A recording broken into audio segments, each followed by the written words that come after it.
Yes, I actually picked up a little suction cup tripod looking thingy, which a lot of people have in their cars, people that do videos. So I'll work on getting that suction cup to work later. For now, I'm going to hold this and talk about, it's really about manifesting things. And I manifested that. I said, hey, you know what? I need one of those suction cup things. So when I go to the next town over, I could be talking while driving while having both hands on the wheel. But think about that, because we can attract things into our life. The question is, what are we attracting day to day? Are we keeping that in check? If we don't keep the types of media that we consume in check, the things that we manifest may not be in check. This is something to keep at the front of your consciousness, right? It's not a joke. So, what are some of the things that you manifested for yourself this week? What are some of the things that I manifested for myself this week? How can some of the things that manifest in our lives, whether we enjoy it or not when it happens, how can we learn to grow from those experiences? Being demonetized from YouTube sucks.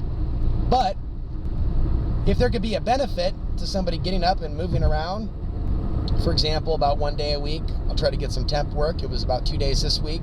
Today I'm doing some other stuff, working on myself in the meantime. There's also a challenge to see how I can create my own reality by impacting the matrix of the things that I write. Maybe getting more involved in the work that I do on the websites.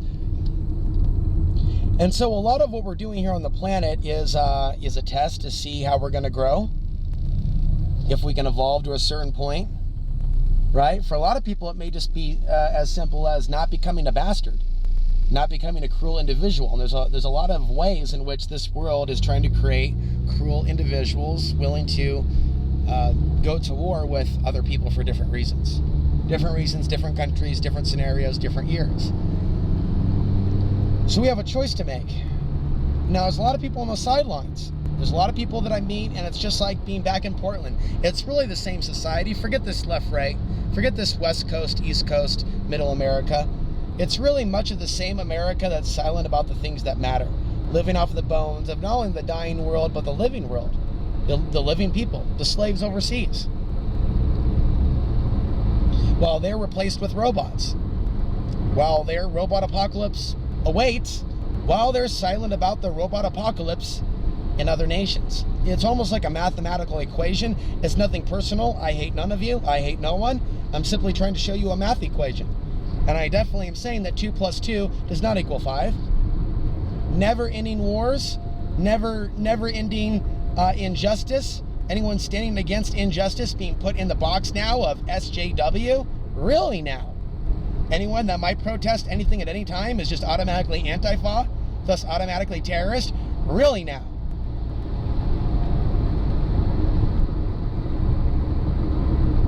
There's a lot of dark things that are taking place now, and it's not a left-right society. It's an angry, fornicating, very aggressive society.